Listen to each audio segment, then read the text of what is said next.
ओम श्री परमात्मने नमः। ओम वासुदेवाय नमः। ओम व्यासदेवाय नमः। ओम जगन्नाथदासाय नमः। हे माँ सरस्वती, तमें कंठरे बस, माँ कंठरे बस। अतिबड़ी जगन्नाथ दास रचित श्रीमद् भागवत महापुराणर द्वादश स्कंधर षष्ठ अध्याय में आज यही व्याख्या शुणा। यार पद्यांतरीटी अधिक लंबा थिबा हेतु पद्यांतरी को अलग करागला एवं व्याख्या को मध्य अलग करागला। यार दुईटी भाग, गोटे है पद्यांतरी एवं यह व्याख्या, दुई भाग में विभक्त। प्रथमे जो मैंने पद्यांतरी शुणवे दयाकोरी द्वितीय भाग तार व्याख्या मध्य शुणु, कारण यह दीर्घ मूलक, तेणु अलग करागला। यही अध्यायटी परीक्षितंकर परमगति, जन्मेजयंकर सर्पयज्ञ एवं वेद मानकर शाखा वेद विषय में वर्णना करा जायछि। सुत कहले, हे सनौकादि ऋषिगण, व्यासनंदन महामुनि सुखदेव सचराचर समग्र जगत को निजर आत्मा रूप में अनुभव करती एवं व्यावहारिक क्षेत्र में समस्त प्रति समदृष्टि रखती। भगवान शरणागत तथा प्रभु द्वारा सुरक्षित राजर्षि परीक्षित तांकर समस्त उपदेश खूब मनोजोगर सहित श्रवण कले। शेष में से मथा अवनत करी तांको चरण में आहुरी टिके निकट को चलीगले एवं अंजलि पाती तांको एही रूपे प्रार्थना कले। राजा परीक्षित कहले, भगवान आपण हेउछंती करुणार मूर्तिमंत स्वरूप। मो प्रति परम कृपा करी आपण मो पई अनादि अनंत अखंड सत्य श्रीहरिंकर स्वरूप और लीलामान वर्णना कले। मु वर्तमान आपण कृपार परम अनुग्रहित और कृतकृत्य होगली। सांसारिक प्राणी मानक ठारे सेमानकर निजर स्वार्थ और परमार्थ विषयक ज्ञान मोटे न थाए। सेमाने विभिन्न प्रकार दुखर दाबानल दग्ध होती। सेमानकु भगवानमय महात्मा मानकर अनुग्रह मिलिबा कौनसी नुआ अथवा आश्चर्यकर घटना नुहे। अनुग्रह करबा तो महात्मा मानकर स्वाभाविक गुण। मते एवं मो सहित बहु लोकंकु आपणक मुखार बिंदुरु एही श्रीमद् भागवत महापुराण श्रवण करने को मिला। बड़ बड़ आत्माराम महापुरुष माने भगवान श्रीहरिंकर जो स्वरूप और लीला वर्णन मजी जाती, एही पुराणर पदे पदे तांकर सही स्वरूप और लीला सब वर्णित होइछि। भगवान आपण मते अभय पद कौन ताहा दर्शाई देले। ब्रह्म और आत्मार एकत्व मध्य दर्शाई देले। ता फल मु वर्तमान परम शांति स्वरूप ब्रह्मरे प्रतिष्ठित हो जाइछि। मु आ मृत्युर दूत तक्षक आदि को भय करूना कि दल दल मृत्यु मानक मध्य भय करूना। मु अभय होगली। ब्रह्मन एथर आपण मते आज्ञा दिंतु जे मु मुह खोलिबा बंद कर दे मौन हो जाए एवं ता सहित कामना मानकर संस्कार विमुक्त चित्त को इंद्रियातीत परमात्मा स्वरूप विलीन कर दे प्राणत्याग करदे। आपण जो ज्ञान और विज्ञान उपदेश देले से प्रतिष्ठित हो जावा फल मोर आ अज्ञान चिरकाले पई नष्ट हो गला। आपण मते भगवानकर परम कल्याणमय स्वरूप दर्शन कराइदेले। सुत कहले, हे सनौकादि ऋषिगण, राजा परीक्षित भगवान श्री सुखदेव को एपरी प्रार्थना करी अत्यंत श्रद्धार सहित तांको पूजा कले। ताहापर परीक्षितों ठारू विदाय नहीं समागत त्यागी महात्मा और भिक्षु मानक सहित श्री सुखदेव को सेठारू चलीगले। राजर्षि परीक्षित मध्य कौनसी बाह्य सहायता बिना स्वयं निजर अंतरात्मा को परमात्मा ठारे समाहित करदेले और समाधिस्थ होगले। तांकर श्वास प्रश्वास भी चलिला नहीं। से गच्छ परी स्थाणु बा निश्चल होगले। से गंगा तटरे उत्तर को मुख करी कुश आसन में बसी एवं सही कुश गुड़िकर अग्रभाग पूर्व आड़क रही। तांकर आसक्ति और संशय तो प्रथम ही तुटी जाइथिला। से ब्रह्म और आत्मार एकता रूप महाजोगरे स्थित होई ब्रह्मस्वरूप होगले। हे सनौकादि ऋषिगण, मुनि कुमार श्रृंगित क्रोधवशत परीक्षित को अभिशाप देइथिले। तेणु तांको अभिशाप द्वारा प्रेरित तक्षक सर्प परीक्षित को दंशन करने को चलिला। बाटरे से कश्यप नामक जने ब्राह्मण को देखा पाइला। सर्प विष चिकित्सा करिबारे कश्यप निपुण थिला। तक्षक प्रचुर धन दे से ब्राह्मण को राजा परीक्षित निकट को जीवार विरत करदेला एवं निजे इच्छा अनुसार रूप धरी पारुथारु जने ब्राह्मणर छद्म रूप धरी जाई राजा परीक्षित को दंशन करदेला। राजर्षि परीक्षित तक्षक दंशिवा पूर्वर ही ब्रह्मरे प्रतिष्ठित हो जाइथिले। तक्षकर विषाग्नि रे तांकर शरीर समस्त आखि आगे जली भस्म होगला। पृथ्वी आकाश और सकल दिगरे बड़ जोर रे हाहाकार ध्वनि शुणागला। देवता असुर मनुष्य आदि समस्ते परीक्षितंकर सही परम गति देखि विस्मित होइगले। ଦେବତାମାନଙ୍କର ଦୁନ୍ଦୁଭି ସ୍ୱତଃ ବାଜି ଉଠିଲା। ଗନ୍ଧର୍ବ ଓ ଅପ୍ସରାମାନେ ପରୀକ୍ଷିତଙ୍କର ଯଶ ଜ୍ଞାନ କଲେ। ଦେବତାମାନେ ସାଧୁ ସାଧୁ ଧ୍ୱନି କରି ପୁଷ୍ପବୃଷ୍ଟି କଲେ। ଜନ୍ମେଜୟ ଶୁଣିବାକୁ ପାଇଲେ। ଜନ୍ମେଜୟ ହେଉଛନ୍ତି ପରୀକ୍ଷିତଙ୍କର ପୁତ୍ର। ପରୀକ୍ଷିତଙ୍କ ଦେହାନ୍ତ ପରେ ଜନ୍ମେଜୟ ରାଜକାର୍ଯ୍ୟ ତୁଲାଇଥିଲେ। ଜନ୍ମେଜୟ ଶୁଣିବାକୁ ପାଇଲେ ଯେ ତକ୍ଷକ ଆସି ତାଙ୍କ ପିତାଙ୍କୁ ଦଂଶନ କରିଦେଲା। ତେଣୁ ସେ ଭୀଷଣ କ୍ରୋଧ ହୋଇଗଲେ। ସେ ବ୍ରାହ୍ମଣମାନଙ୍କ ସହାୟତାରେ ବିଧିପୂର୍ବକ ଯଜ୍ଞ କରି ସର୍ପମାନଙ୍କୁ ଅଗ୍ନିକୁଣ୍ଡରେ ହବନ କରିବାକୁ ଲାଗିଲେ। ତକ୍ଷକ ଦେଖିଲା ଯେ ଜନ୍ମଜୟଙ୍କର ସର୍ପଯଜ୍ଞର ପ୍ରଜ୍ୱଳିତ ଅଗ୍ନିରେ ବଡ଼ ବଡ଼ ମହାସର୍ପ ମଧ୍ୟ ଭସ୍ମ ହୋଇଯାଉଛନ୍ତି। ତେଣୁ ସେ ଅତ୍ୟନ୍ତ ଭୟରେ ଯାଇ ଦେବରାଜ ଇନ୍ଦ୍ରଙ୍କର ଶରଣ ପଶିଲା। ଏପଟେ ବହୁ ସର୍ପ ଭସ୍ମ ହୋଇଯିବା ପରେ ମଧ୍ୟ ତକ୍ଷକ ଆସିଲା ନାହିଁ ଦେଖି ପରୀକ୍ଷିତ ନନ୍ଦନ ରାଜା ଜନ୍ମେଜୟ ବ୍ରାହ୍ମଣମାନଙ୍କୁ ପଚାରିଲେ, ମହାଶୟ, ସର୍ପମାନଙ୍କ ମଧ୍ୟରେ ନିତାନ୍ତ ଅଧମ ସେହି ତକ୍ଷକ କାହିଁକି ଏ ପର୍ଯ୍ୟନ୍ତ ଆସି ଭସ୍ମ ହେଉନାହିଁ? ବ୍ରାହ୍ମଣମାନେ କହିଲେ, ରାଜେନ୍ଦ୍ର, ତକ୍ଷକ ଯାଇ ଇନ୍ଦ୍ରଙ୍କ ଶରଣ ପଶିଛି। ଇନ୍ଦ୍ର ତାକୁ ରକ୍ଷା କରିଛନ୍ତି। ତେଣୁ ସେ ଯଜ୍ଞକୁଣ୍ଡରେ ପଡ଼ି ଭସ୍ମ ହେଉନାହିଁ। ଜନ୍ମେଜୟ ବଡ଼ ବୁଦ୍ଧିମାନ ଓ ବୀର ଥିଲେ। ବ୍ରାହ୍ମଣମାନଙ୍କ କଥା ଶୁଣି ସେ କହିଲେ, ହେ ବ୍ରାହ୍ମଣଗଣ, ଆପଣମାନେ ଇନ୍ଦ୍ରଙ୍କ ସମେତ ତକ୍ଷକକୁ ମନ୍ତ୍ର ଦ୍ୱାରା ଆହ୍ୱାନ କରି ସେ ଦୁହିଁକୁ ଯଜ୍ଞକୁଣ୍ଡରେ ପକାଇ ଦେଉନାହାନ୍ତି କାହିଁକି? ଜନ୍ମେଜୟଙ୍କ କଥା ଶୁଣି ବ୍ରାହ୍ମଣମାନେ ଯଜ୍ଞରେ ଇନ୍ଦ୍ରଙ୍କ ସହିତ ତକ୍ଷକଙ୍କୁ ଆହ୍ୱାନ କଲେ, ରେ ତକ୍ଷକ, ତୁ ଏ ମରୁଦ୍ଗଣଙ୍କ ସହଚର ଇନ୍ଦ୍ରଙ୍କ ସହିତ ଆସି ଶୀଘ୍ର ଯଜ୍ଞକୁଣ୍ଡରେ ପଡ଼।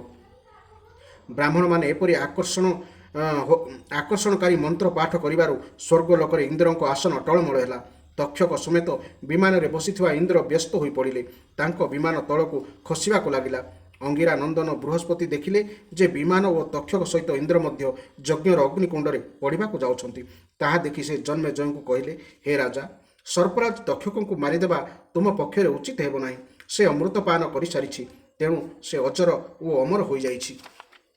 ହେ ରାଜନ୍, ଜଗତର ସବୁ ପ୍ରାଣୀ ନିଜ ନିଜର କର୍ମ ଅନୁସାରେ ଜୀବନ, ମରଣ ଓ ମରଣୋତ୍ତର ଗତି ଲାଭ କରନ୍ତି। କର୍ମ ଛଡ଼ା ଅନ୍ୟ କେହି କାହାକୁ ସୁଖ ଦୁଃଖ ଦେଇପାରେ ନାହିଁ।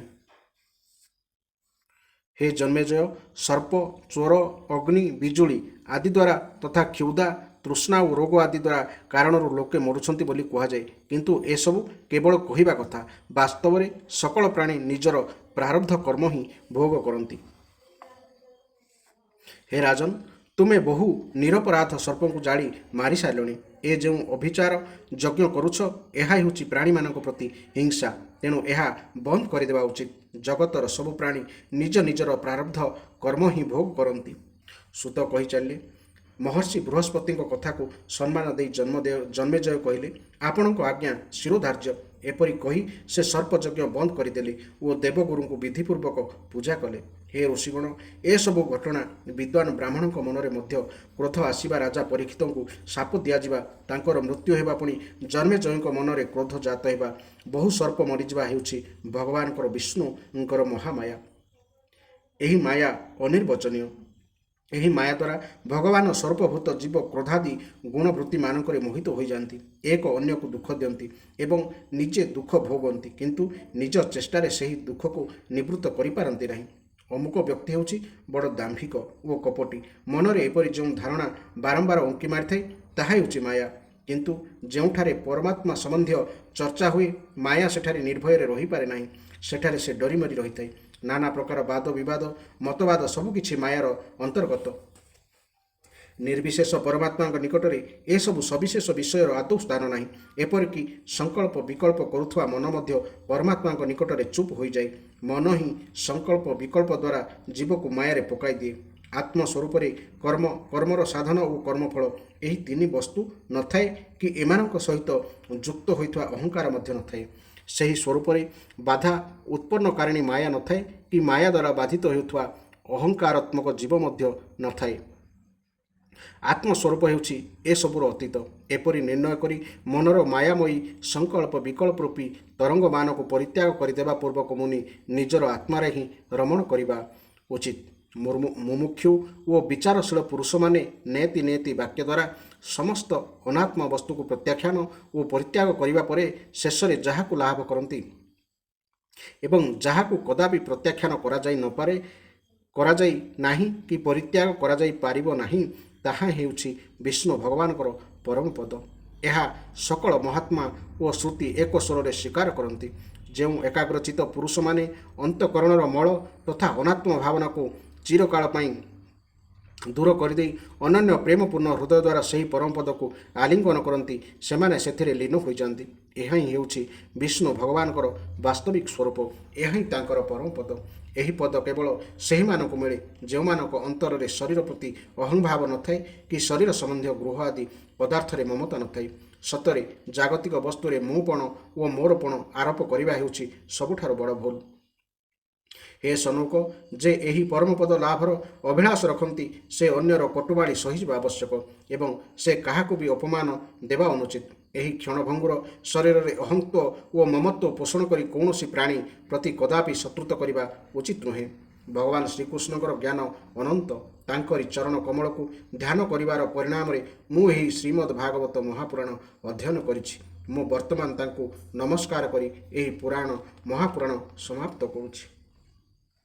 ସନକ ପଚାରିଲେ, ହେ ସାଧୁ ଶିରୋମଣି ସୁତ ମହାଭାଗ, ବ୍ୟାସଦେବଙ୍କର ଶିଷ୍ୟ ପୈଳ ଆଦି ମହର୍ଷି ତ ବଡ଼ ମହାତ୍ମା ଓ ବେଦର ଆଚାର୍ଯ୍ୟ ଥିଲେ।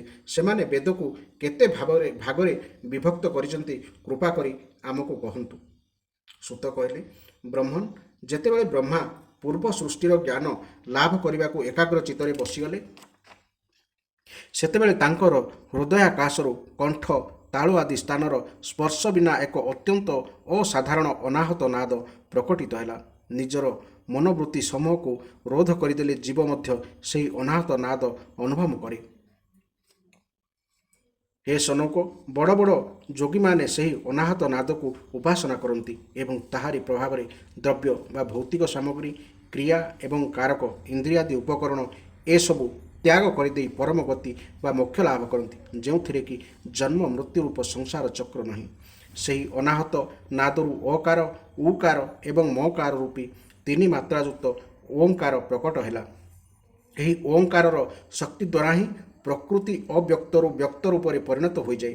ଓଁକାର ହେଉଛି ସ୍ୱୟଂ ଅବ୍ୟକ୍ତ ଓ ଅନାଦି ଏବଂ ପରମାତ୍ମା ସ୍ୱରୂପ ହୋଇଥିବାରୁ ତାହା ସ୍ୱୟଂ ପ୍ରକାଶ ମଧ୍ୟ। ଯେଉଁ ପରମ ବସ୍ତୁକୁ ଭଗବାନ ବ୍ରହ୍ମ ଅଥବା ପରମାତ୍ମା ବୋଲାଯାଏ, ତାହାର ସ୍ୱରୂପକୁ ଓଁକାର ଦ୍ୱାରା ହିଁ ବୋଧ କରାଯାଏ। ଶ୍ରବଣେନ୍ଦ୍ରିୟର ଶକ୍ତି ଲୁପ୍ତ ହୋଇଯିବା ପରେ ମଧ୍ୟ ଏହି ଓଁକାରକୁ ଅର୍ଥାତ୍ ସମସ୍ତ ଅର୍ଥକୁ ପ୍ରକାଶିତ କରୁଥିବା ସ୍ଫୋଟ ତତ୍ତ୍ୱକୁ ଯେ ଶୁଣେ ଏବଂ ସୁଷୁପ୍ତି ଓ ସମାଧି ଅବସ୍ଥାରେ ଯେ ସବୁକିଛି ବସ୍ତୁର ଅନୁପସ୍ଥିତିକୁ ଜାଣେ, ସେ ହିଁ ହେଉଛି ପରମାତ୍ମାଙ୍କର ବିଶୁଦ୍ଧ ସ୍ୱରୂପ। ଉପରୋକ୍ତ ଓଁକାର ପରମାତ୍ମାଙ୍କ ଠାରୁ ହୃଦୟାକାଶରେ ପ୍ରକଟିତ ହୋଇ ବେଦ ରୂପୀ ବାଣୀକୁ ଅଭିବ୍ୟକ୍ତ କରେ। ଓଁକାର ହେଉଛି ଆପଣା ଆଧାର ପରମାତ୍ମା ପରଂ ବ୍ରହ୍ମଙ୍କର ସାକ୍ଷାତ ବାଚକ। ପୁଣି ଓଁକାର ହିଁ ହେଉଛି ସମସ୍ତ ମନ୍ତ୍ର, ଉପନିଷଦ ଓ ବେଦଗଣଙ୍କର ସନାତନ ବୀଜ। ହେ ସନକ, ଓଁକାରରେ ତିନିଟି ବର୍ଣ୍ଣ ଅ, ଉ ଏବଂ ମ ରହିଛି। ଏହି ତିନି ବର୍ଣ୍ଣ ହିଁ ସତ୍ୱ, ରଜ, ତମ ଏବଂ ତିନି ଗୁଣ। ଋକ୍, ଯଜୁ, ସାମ ଏହି ତିନି ନାମ, ଭୂ, ଭୁବ, ସ୍ୱଃ ଏହି ତିନି ଅର୍ଥ ଏବଂ ଜାଗ୍ରତ, ସ୍ୱପ୍ନ ଓ ସୁଷୁପ୍ତି ଏହି ତିନି ବୃତ୍ତି ରୂପରେ ତିନି ତିନି ସଂଖ୍ୟକ ଭାବ ଧାରଣ କରେ। ପୁଣି ସର୍ବଶକ୍ତିମାନ ବ୍ରହ୍ମା ଓଁକାରରୁ ହିଁ ଅନ୍ତସ୍ଥ ଅବର୍ଗ୍ୟଜ ର ଳ ବ ଉଷ୍ମ ତାଲବେଶ୍ୟ ଦନ୍ତସ ମୂର୍ଧନ୍ୟସ ଏବଂ ହ ସ୍ୱର ଅ ଠାରୁ ଔ ପର୍ଯ୍ୟନ୍ତ ଅକ୍ଷର, ସ୍ପର୍ଶ କ ଠାରୁ ମ ପର୍ଯ୍ୟନ୍ତ ଅକ୍ଷର ତଥା ହ୍ରସ୍ୱ ଏବଂ ଦୀର୍ଘ ଆଦି ଲକ୍ଷଣରେ ଯୁକ୍ତ ବର୍ଣ୍ଣମାଳା ରଚନା କଲେ। ହୋତା, ଅଧୈର୍ଯ୍ୟ, ଉଦ୍ଗାତା ଓ ବ୍ରହ୍ମା ଏହି ଚାରି ଋତୁଜଙ୍କର କର୍ମ କ'ଣ ତାହା କହିବା ନିମନ୍ତେ ସେହି ବର୍ଣ୍ଣମାଳା ଦ୍ୱାରା ସେ ନିଜର ଚାରିମୁଖରେ ଓକାର ଓ ବ୍ୟାହୃତି ସହିତ ଚାରିବେଦ ପ୍ରକଟ କଲେ ଏବଂ ନିଜର ପୁତ୍ର ବ୍ରହ୍ମର୍ଷି ମରିଚି ଆଦିଙ୍କୁ ବେଦ ଅଧ୍ୟୟନ ପାଇଁ ଯୋଗ୍ୟ ଦେଖି ସେମାନଙ୍କୁ ବେଦ ଶିକ୍ଷା ଦେଲେ। ସେମାନେ ମଧ୍ୟ ସମସ୍ତେ ଧର୍ମ ଉପଦେଶ ଦେବାରେ ନିପୁଣ ହୋଇଯିବାରୁ ନିଜ ନିଜ ପୁତ୍ରମାନଙ୍କୁ ବେଦ ଅଧ୍ୟୟନ କରାଇଲେ।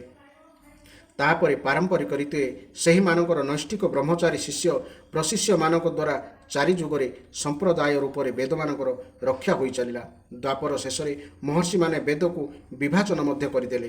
ସମୟର ପରିବର୍ତ୍ତନ ସହିତ ଲୋକଙ୍କର ଆୟୁ, ଶକ୍ତି ଓ ବୁଦ୍ଧି କ୍ଷୀଣ ହୋଇଯିବା କଥା ଲକ୍ଷ୍ୟ କରି ସେହି ବ୍ରହ୍ମବେତା ଋଷିମାନେ ନିଜର ହୃଦ୍ ଦେଶରେ ବିରାଜମାନ ପରମାତ୍ମାଙ୍କ ପ୍ରେରଣାରେ ହିଁ ବେଦକୁ ଅନେକ ଭାବରେ ଭାଗରେ ବିଭକ୍ତ କରିଦେଲେ। ହେ ସନକ, ଏହି ବୈବସ୍ୱତ ମନନ୍ତରରେ ମଧ୍ୟ ବ୍ରହ୍ମା, ଶିବ ଆଦି ଲୋକପାଳମାନଙ୍କ ପ୍ରାର୍ଥନା କ୍ରମେ ଅଖିଳ ବିଶ୍ୱର ଜୀବନଦାତା ଭଗବାନ ଧର୍ମ ସଂସ୍ଥାପନା ନିମନ୍ତେ ମହର୍ଷି ପରାଶରଙ୍କ ଉରସରେ ସତ୍ୟବତୀଙ୍କ ଗର୍ଭରୁ ନିଜର ଅଂଶାଂଶ କଳା ସ୍ୱରୂପ ବ୍ୟାସଙ୍କ ରୂପରେ ଅବତାର ଗ୍ରହଣ କଲେ। ହେ ପରମ ଭାଗ୍ୟବାନ ସୌନକ, ସେ ହିଁ ଚଳିତ ଯୁଗରେ ବେଦକୁ ଚାରିଭାଗରେ ବିଭକ୍ତ କରିଛନ୍ତି। ଯେପରି ଏକାଠି ମିଶିଯାଇଥିବା ନାନା ପ୍ରକାର ମଣି ମଧ୍ୟରୁ ସେଗୁଡ଼ିକର ଜାତି ଅନୁସାରେ ବିଭିନ୍ନ ମଣିକୁ ଅଲଗା ଅଲଗା କରି ଠୁଳ କରାଯାଏ, ମହାମତି ବ୍ୟାସଦେବ ସେହିପରି ମନ୍ତ୍ର ସମୁଦାୟ ମଧ୍ୟରୁ ଭିନ୍ନ ଭିନ୍ନ ପ୍ରକରଣ ଅନୁସାରେ ମନ୍ତ୍ରମାନଙ୍କୁ ସଂଗ୍ରହ କରି ସେସବୁକୁ ଋକ୍, ଯଜୁ, ସାମ ଓ ଅଥର୍ବ ଏପରି 4ଗୋଟି ସଂହିତାରେ ବିଭକ୍ତ କରିଦେଲେ ଏବଂ ନିଜର 4 ଶିଷ୍ୟଙ୍କୁ ଡକାଇ ପ୍ରତ୍ୟେକଙ୍କୁ ଗୋଟିଏ ଗୋଟିଏ ସଂହିତା ଶିକ୍ଷା ଦେଲେ। ସେ ବ୍ରହବୃଚ ନାମକ ପ୍ରଥମ ଋକ୍ ସଂହିତା ପୈଳଙ୍କୁ, ନିଗଦ ନାମକ ଦ୍ୱିତୀୟ ଯଦୁ ସଂହିତା ବୈଶାମ୍ପନଙ୍କୁ, ସାମଶ୍ରୁତିମାନଙ୍କର ଛନ୍ଦୋଗ ସଂହିତା ଜୈମିନୀଙ୍କୁ, ସେ ବହବୃଚ ନାମକ ପ୍ରଥମ ଋକ୍ ସଂହିତା ପୈଳକୁ, ନିଗଦ ନାମକ ଦ୍ୱିତୀୟ ଯଜୁ ସଂହିତା ବୈଶାମ୍ପନୟଙ୍କୁ, ସାମଶ୍ରୁତିମାନଙ୍କର ଛନ୍ଦୋଗ ସଂହିତା ଜୈମିନୀଙ୍କୁ ଏବଂ ଅଥର୍ବାଙ୍ଗୀର ସଂହିତା ନିଜର ଶିଷ୍ୟ ସୁମନ୍ତଙ୍କୁ ପଢ଼ାଇଲେ। ହେ ସନକ, ପୈଳ ମୁନି ନିଜର ସଂହିତାକୁ 2 ଭାଗ କରି ଗୋଟିଏ ଭାଗ ଇନ୍ଦ୍ରପ୍ରମିତିଙ୍କୁ, ଅନ୍ୟଟି ବାଷ୍କଳଙ୍କୁ ପଢ଼ାଇଲେ। ବାଷ୍କଳ ମଧ୍ୟ ନିଜ ଶାଖାକୁ 4 ଭାଗରେ କରିଦେଇ ସେସବୁକୁ ପୃଥକ ପୃଥକ ଭାବରେ ନିଜର ଶିଷ୍ୟ ବୋଧ୍ୟ, ଯାଜ୍ଞବଲ୍କ୍ୟ, ପରାଶର ଓ ଅଗ୍ନିମିତ୍ରଙ୍କୁ ପଢ଼ାଇଲେ। ପରମ ସଂଯମୀ ଇନ୍ଦ୍ରପ୍ରମିତି ପ୍ରତିଭାଶାଳୀ ମାଣ୍ଡୁକେୟ ଋଷିଙ୍କୁ ନିଜର ସଂହିତାଟି ପଢ଼ାଇଲେ। ମାଣ୍ଡୁକେୟଙ୍କ ଶିଷ୍ୟଙ୍କର ନାମ ଥିଲା ଦେବମିତ୍ର। ସେ ସୌଭରୀ ଆଦି ଋଷିମାନଙ୍କୁ ବେଦ ଅଧ୍ୟୟନ କରାଇଲେ। ମାଣ୍ଡୁକେୟଙ୍କ ପୁତ୍ରଙ୍କ ନାମ ସାକଲ୍ୟ। ସେ ନିଜର ସଂହିତାକୁ 5 ଭାଗ କରି ବାଚ୍ୟ, ମୁଦ୍ଗଲ, ଶାଳୀୟ, ଗୋଖଲ୍ୟ ଓ ଶିଶିର ନାମକ ଶିଷ୍ୟମାନଙ୍କୁ ପଢ଼ାଇଲେ। ସାକଲ୍ୟଙ୍କର ଅନ୍ୟ ଜଣେ ଶିଷ୍ୟ ଥିଲେ ଜାତୁକର୍ଣ୍ଣ୍ୟ ମୁନି। ସେ ନିଜର ସଂହିତାକୁ 3 ଭାଗରେ ବିଭକ୍ତ କରି ତତ୍ସମ୍ବନ୍ଧୀୟ ନିରୁକ୍ତ ସହିତ ସେସବୁକୁ ନିଜର ଶିଷ୍ୟ ବଳାକ, ପୈଜ, ବୈତାଳ ଓ ବିରଜଙ୍କୁ ପଢ଼ାଇଲେ। ବାଷ୍କଳଙ୍କ ପୁତ୍ର ବାଷ୍କଳୀ ସବୁ ଶାଖାକୁ ନେଇ ବାଲ୍ୟଖିଲ୍ୟ ନାମକ ଶାଖା ରଚନା କଲେ। ସେହି ଶାଖାଟିକୁ ବାଳାୟନୀ, ଭଜ୍ୟ ଏବଂ କାସାର ଗ୍ରହଣ କଲେ। ଏହି ବ୍ରହ୍ମର୍ଷିମାନେ ପୂର୍ବୋକ୍ତ ସମ୍ପ୍ରଦାୟ ଅନୁସାରେ ଋଗ୍ବେଦ ସମ୍ବନ୍ଧୀୟ ବୃହବୁଚ ଶାଖାମାନଙ୍କୁ ଧାରଣ କଲେ। ଯେଉଁ ମନୁଷ୍ୟମାନେ ଏହି ବେଦ ବିଭାଜନ ଆଖ୍ୟାନ ଶ୍ରବଣ କରନ୍ତି ସେମାନେ ସକଳ ପାପରୁ ମୁକ୍ତ ହୋଇଯାଆନ୍ତି। ହେ ସନୌକ, ବୈଶମ୍ପାୟନଙ୍କର କେତେକ ଶିଷ୍ୟଙ୍କ ନାମ ଥିଲା ଚରକାଧୈର୍ଯ୍ୟ। ସେମାନେ ନିଜ ଗୁରୁଙ୍କର ବ୍ରହ୍ମହତ୍ୟାଜନିତ ପାପର ପ୍ରାୟଶ୍ଚିତ କରିବା ନିମନ୍ତେ ଗୋଟିଏ ବ୍ରତ ଅନୁଷ୍ଠାନ କଲେ। ତେଣୁ ସେମାନଙ୍କର ନାମ ଚରକାଧୈର୍ଯ୍ୟ ହୋଇଥିଲା।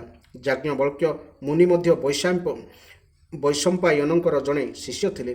ସେ ନିଜ ଗୁରୁଦେବଙ୍କୁ କହିଲେ, ଭଗବାନ, ଏହି ଚରକାଧୈର୍ଯ୍ୟ ବ୍ରାହ୍ମଣମାନଙ୍କର ଶକ୍ତି ତ ବହୁତ କମ୍। ଏମାନଙ୍କ ବ୍ରତ ପାଳନରୁ ଆପଣଙ୍କୁ କି ଲାଭ ମିଳିବ? ଆପଣଙ୍କ ପ୍ରାୟଶ୍ଚିତ ନିମନ୍ତେ ମୁଁ ଅତି କଠିନ ତପସ୍ୟା କରିବି। ଯାଜ୍ଞବଲ୍କ୍ୟଙ୍କ କଥା ଶୁଣି ବୈଶମ୍ପାୟନଙ୍କର ମନରେ କ୍ରୋଧ ଜାତ ହୋଇଥିଲା। ସେ କହିଲେ, ବାସ୍ ବାସ୍, ଚୁପ୍ ରହ। ବ୍ରାହ୍ମଣମାନଙ୍କୁ ଅପମାନିତ କରୁଥିବା ତୋ ପରି ଶିଷ୍ୟ ମୁଁ ଚାହେଁନା। ତେଣୁ ତୁ ମୋ ଠାରୁ ଏପର୍ଯ୍ୟନ୍ତ ଯାହା କିଛି ଅଧ୍ୟୟନ କରୁଛୁ ଯଥାଶୀଘ୍ର ସେସବୁ ଫେରାଇ ଦେଇ ଏଠାରୁ ଚାଲିଯା। ଯାଜ୍ଞବଲ୍କ୍ୟ ଥିଲେ ଦେବରାତଙ୍କର ପୁତ୍ର। ଗୁରୁ କହିବା ମାତ୍ରେ ସେ ସଙ୍ଗେ ସଙ୍ଗେ ତାଙ୍କଠାରୁ ଅଧ୍ୟୟନ କରିଥିବା ଯଦୁର୍ବେଦ ସଂହିତା ବାନ୍ତି କରିଦେଇ ସେଠାରୁ ଚାଲିଗଲେ। ଯାଜ୍ଞବଲ୍କ୍ୟ ଯଦୁର୍ବେଦ ବାନ୍ତି କରିଦେଇ ଚାଲିଯିବାରୁ ତାହା ଦେଖି ଅନ୍ୟ ମୁନିମାନଙ୍କ ମନରେ ତାହା ନିଜେ ଗ୍ରହଣ କରିବା ଲାଗି ଲୋଭ ହେଲା। କିନ୍ତୁ ବ୍ରାହ୍ମଣ ହୋଇ ବାନ୍ତି କରିଦିଆଯାଇଥିବା ମନ୍ତ୍ରକୁ ଗ୍ରହଣ କରିବା ଅନୁଚିତ ହେବ ବୋଲି ଜାଣି ସେମାନେ ନିଜେ ତିତିର ପକ୍ଷୀ ଯେଉଁଟା ଆମେ କହୁ, ତିତିର ଏକ ପ୍ରକାର ପକ୍ଷୀ ହୋଇଗଲେ ଏବଂ ସେହି ସଂହିତାକୁ ଖୁମ୍ପି ଖାଇଗଲେ। ଏହାଫଳରେ ଯଦୁର୍ବେଦର ସେହି ପରମ ରମଣୀୟ ଶାଖାଟି ତୈତ୍ତିରୀୟ ନାମରେ ପ୍ରସିଦ୍ଧ ହେଲା। ହେ ସନୌକ, ଏଥର ଯାଜ୍ଞବଲ୍କ୍ୟ ଭାବିବାକୁ ଲାଗିଲେ, ଯାଉଛି ମୁଁ ଏପରି ଶ୍ରୁତି ପ୍ରାପ୍ତ କରିବି ଯାହାକି ମୋର ଗୁରୁଙ୍କ ପାଖରେ ବି ନଥିବ। ଏପରି ଭାବି ସେ ସୂର୍ଯ୍ୟଙ୍କୁ ଉପାସନା କରିବା ଆରମ୍ଭ କଲେ। ଯାଜ୍ଞବଲ୍କ୍ୟ ପ୍ରାର୍ଥନା କଲେ, ମୁଁ ଓଙ୍କାର ରୂପରେ ଭଗବାନ ସୂର୍ଯ୍ୟଙ୍କୁ ନମସ୍କାର କରୁଛି। ହେ ପ୍ରଭୁ, ଆପଣ ହେଉଛନ୍ତି ସକଳ ଜଗତର ଆତ୍ମା ଓ କାଳ ସ୍ୱରୂପ। ବ୍ରହ୍ମାଙ୍କ ଠାରୁ ଆରମ୍ଭ କରି ତୃଣ ପର୍ଯ୍ୟନ୍ତ ଯେତେ ସବୁ ଜରାୟୁଜ, ଅଣ୍ଡଜ, ସ୍ୱେଦଜ, ଉଦ୍ଭିଜ ପ୍ରାଣୀ ଅଛନ୍ତି ସେମାନଙ୍କ ହୃଦୟରେ ଓ ବାହାରେ ଆକାଶ ପରି ସମାନ ଭାବରେ ବ୍ୟାପ୍ତ ହୋଇ ମଧ୍ୟ ଆପଣ ହେଉଛନ୍ତି ଉପାଧି ଧର୍ମରୁ ଅସଙ୍ଗ ହୋଇ ରହିଥିବା ଅଦ୍ୱିତୀୟ ଭଗବାନ।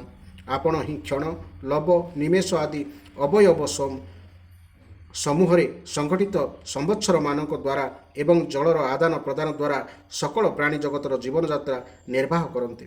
ହେ ପ୍ରଭୁ, ଆପଣ ହେଉଛନ୍ତି ସକଳ ଦେବତାଙ୍କ ମଧ୍ୟରେ ଶ୍ରେଷ୍ଠ, ଯେଉଁମାନେ ପ୍ରତ୍ୟହ ତ୍ରିସନ୍ଧ୍ୟାରେ ବେଦବିଧିରେ ଆପଣଙ୍କର ଉପାସନା କରନ୍ତି। ଆପଣ ସେମାନଙ୍କର ସକଳ ପାପ ଓ ଦୁଃଖର ବୀଜକୁ ଭସ୍ମ କରିଦିଅନ୍ତି। ହେ ସୂର୍ଯ୍ୟଦେବ, ଆପଣ ହେଉଛନ୍ତି ସକଳ ସୃଷ୍ଟିର ମୂଳ କାରଣ ଏବଂ ସମସ୍ତ ଐଶ୍ୱର୍ଯ୍ୟର ସ୍ୱାମୀ। ତେଣୁ ଆପଣଙ୍କର ଏହି ତେଜମୟ ମଣ୍ଡଳକୁ ଆମ୍ଭେ ପୂର୍ଣ୍ଣ ଏକାଗ୍ରତାର ସହିତ ଧ୍ୟାନ କରୁଛୁ। ଆପଣ ହେଉଛନ୍ତି ସମସ୍ତଙ୍କର ଆତ୍ମା ଓ ଅନ୍ତର୍ଯାମୀ। ଜଗତରେ ଯେତେ ଚରାଚର ପ୍ରାଣୀ ଅଛନ୍ତି ସେମାନେ ସମସ୍ତେ ଆପଣଙ୍କର ହିଁ ଆଶ୍ରିତ।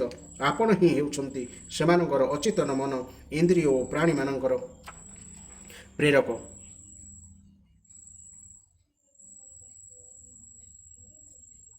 ଏ ସମଗ୍ର ଜଗତ ପ୍ରତିଦିନ ଅନ୍ଧକାର ରୂପୀ ଅଜଗରର ବିକଟାଳ ମୁଖରେ ପଡ଼ି ଅଚେତ ଓ ନିର୍ଜୀବ ଶବ ପରି ହୋଇଯାଏ। କିନ୍ତୁ ଆପଣ ତ କରୁଣା ସ୍ୱରୂପ, ତେଣୁ ଆପଣ କୃପା କରି ନିଜର ଦୃଷ୍ଟିପାତ ମାତ୍ରକେ ସମସ୍ତଙ୍କୁ ସଚେତ କରିଦିଅନ୍ତି ଏବଂ ପରମ କଲ୍ୟାଣର ସାଧନା ହେଉଥିବା ସମୟାନୁକୂଳ ଧର୍ମାନୁଷ୍ଠାନରେ ନିୟୋଜିତ କରି ଆତ୍ମାଭିମୁଖ କରିଥାନ୍ତି। ରାଜା ଯେପରି ନିଜ ରାଜ୍ୟରେ ବିଚରଣ କରିବା ଛଳରେ ଦୁଷ୍ଟମାନଙ୍କୁ ଭୟଭୀତ କରିଥାନ୍ତି, ଆପଣ ସେହିପରି ଚୋର, ଜାର ଆଦି ଦୁଷ୍ଟମାନଙ୍କୁ ଭୟଭୀତ କରିବା ସହିତ ସର୍ବତ୍ର ବିଚରଣ କରନ୍ତି। ଚତୁର୍ଦିଗରେ ଅବସ୍ଥିତ ସମସ୍ତ ଲୋକପାଳ ବିଭିନ୍ନ ସ୍ଥାନରେ ନିଜ ନିଜର କମଳ କଳି ସମାନ ଅଞ୍ଜଳିମାନଙ୍କରେ ଆପଣଙ୍କୁ ଉପହାର ପ୍ରଦାନ କରନ୍ତି। ଭଗବାନ, ଆପଣଙ୍କର ପାଦପଦ୍ମ ଯୁଗଳ ତ୍ରିଲୋକର ଗୁରୁ ସଦୃଶ ମହାନୁଭାବମାନଙ୍କ ଦ୍ୱାରା ମଧ୍ୟ ବନ୍ଦିତ ମୁଁ ଏହି ଅଭିଳାଷ ନେଇ ଆପଣଙ୍କର ଚରଣ ଯୁଗଳରେ ଶରଣ ଯାଉଛି ଯେ ମୋତେ ଏପରି ଯଦୁର୍ବେଦ ପ୍ରାପ୍ତ ହେଉ ଯାହାକି ଏପର୍ଯ୍ୟନ୍ତ କାହାକୁ ବି ପ୍ରାପ୍ତ ହୋଇନଥିବ। ସୂତ କହିଲେ, ହେ ସନକାଦି ଋଷିଗଣ, ଯାଜ୍ଞବଲ୍କ୍ୟ ମୁନି ଭଗବାନ ସୂର୍ଯ୍ୟଙ୍କୁ ଏପରି ସ୍ତୁତି କରିବାରୁ ସେ ପ୍ରସନ୍ନ ହୋଇ ତାଙ୍କ ସମ୍ମୁଖରେ ଅଶ୍ଵ ରୂପରେ ଆବିର୍ଭୂତ ହୋଇଗଲେ ଏବଂ ତାଙ୍କୁ ଯଦୁର୍ବେଦର ସେହି ସବୁ ମନ୍ତ୍ର ଉପଦେଶ ଦେଲେ ଯାହାକି ସେ ପର୍ଯ୍ୟନ୍ତ କେହି ବି ପାଇପାରିନଥିଲେ। ତାପରେ ଯାଜ୍ଞବଲ୍କ୍ୟ ମୁନି ଯଦୁର୍ବେଦର ଅସଂଖ୍ୟ ମନ୍ତ୍ରକୁ 15ଟି ଶାଖାରେ ବିଭକ୍ତ କରିଦେଲେ। ସେସବୁ ବାଜସନେୟ ଶାଖା ନାମରେ ପ୍ରସିଦ୍ଧ। କଣ୍ୱ, ମାଧ୍ୟନ୍ଦିନ ଆଦି ଋଷିମାନେ ସେହିସବୁ ଶାଖା ଗ୍ରହଣ କଲେ। ମୁଁ ପୂର୍ବରୁ କହିସାରିଛି ଯେ ମହର୍ଷି କୃଷ୍ଣ ଦୈପାୟନ ବ୍ୟାସ ଜୈମିନୀ ମୁନିଙ୍କୁ ସାମ ସଂହିତା ପଢ଼ାଇଥିଲେ। ଜୈମିନୀଙ୍କର ପୁତ୍ରଙ୍କ ନାମ ସୁମନ୍ତୁ ଏବଂ ନାତିଙ୍କ ନାମ ସୁନ୍ୱାନ। ଜୈମିନୀ ନିଜର ପୁତ୍ର ଓ ନାତିକୁ ଗୋଟିଏ ଗୋଟିଏ ସଂହିତା ପଢ଼ାଇଲେ। ଜୈମିନୀଙ୍କର ସୁକର୍ମା ବୋଲି ଜଣେ ଶିଷ୍ୟ ଥିଲେ। ସେ ଜଣେ ମହାନ ପୁରୁଷ ଥିଲେ। ବୃକ୍ଷ ଯେପରି ବହୁ ସଂଖ୍ୟକ ଶାଖା ମେଲିଦିଏ, ସୁକର୍ମା ସେହିପରି ସାମବେଦର 1000 ସଂହିତା ରଚନା କରିଦେଲେ। ସୁକର୍ମାଙ୍କର ଶିଷ୍ୟ କୋଶଳ ଦେଶ ନିବାସୀ ହିରଣ୍ୟନାଭ, ପୌସଞ୍ଜି ଏବଂ ବ୍ରହ୍ମବେତାମାନଙ୍କ ମଧ୍ୟରେ ଶ୍ରେଷ୍ଠ ଆବନ୍ତ୍ୟ ସେହି ଶାଖାଗୁଡ଼ିକ ଗ୍ରହଣ କଲେ। ପୌସଞ୍ଜି ଆବନ୍ତ୍ୟଙ୍କର 500 ଶିଷ୍ୟ ଥିଲେ। ସେମାନେ ଉତ୍ତର ଦିଗର ନିବାସୀ ହୋଇଥିବାରୁ ସେମାନଙ୍କୁ ଔଦିଚ୍ୟ ସାମବେଦୀ ବୋଲାଯାଉଥିଲା। ସେମାନଙ୍କୁ ପ୍ରାଚ୍ୟ ସାମବେଦୀ ମଧ୍ୟ ବୋଲାଯାଏ। ସେମାନେ ପ୍ରତ୍ୟେକ ଗୋଟିଏ ଗୋଟିଏ ସଂହିତା ଅଧ୍ୟୟନ କଲେ। ପୌସଞ୍ଜିଙ୍କର ଲୌଗାଖି, ମାଙ୍ଗଳି, କୁଲ୍ୟ, କୁସିଦ ଓ କୁକ୍ଷି ନାମକ ଶିଷ୍ୟମାନେ ମଧ୍ୟ ଥିଲେ। ସେମାନଙ୍କ ମଧ୍ୟରୁ ପ୍ରତ୍ୟେକ 100 ସଂହିତା ଅଧ୍ୟୟନ କଲେ। ହିରଣ୍ୟନାଭଙ୍କର କୃତ ବୋଲି ଜଣେ ଶିଷ୍ୟ ଥିଲେ। ସେ ନିଜର ଶିଷ୍ୟମାନଙ୍କୁ 24ଟି ସଂହିତା ପଢ଼ାଇଲେ। ଅବଶିଷ୍ଟ ସଂହିତାଗୁଡ଼ିକୁ ପରମ ସଂଯମୀ ଆବନ୍ତ୍ୟ ନିଜ ଶିଷ୍ୟମାନଙ୍କୁ ପ୍ରଦାନ କଲେ। ଏପରି ଭାବରେ ସାମବେଦର ବିସ୍ତାର ହୋଇଗଲା। ଏହି ଥିଲା ଏହି ଅଧ୍ୟାୟର ବ୍ୟାଖ୍ୟା। ଆପଣମାନେ ଏମିତି ଧାରାବାହିକ ଶୁଣିବା ପାଇଁ ଚ୍ୟାନେଲଟିକୁ ନିଶ୍ଚୟ ସବସ୍କ୍ରାଇବ୍ କରନ୍ତୁ। ଜୟ ଜଗନ୍ନାଥ, ଜୟ ଜଗନ୍ନାଥ, ଜୟ ଜଗନ୍ନାଥ।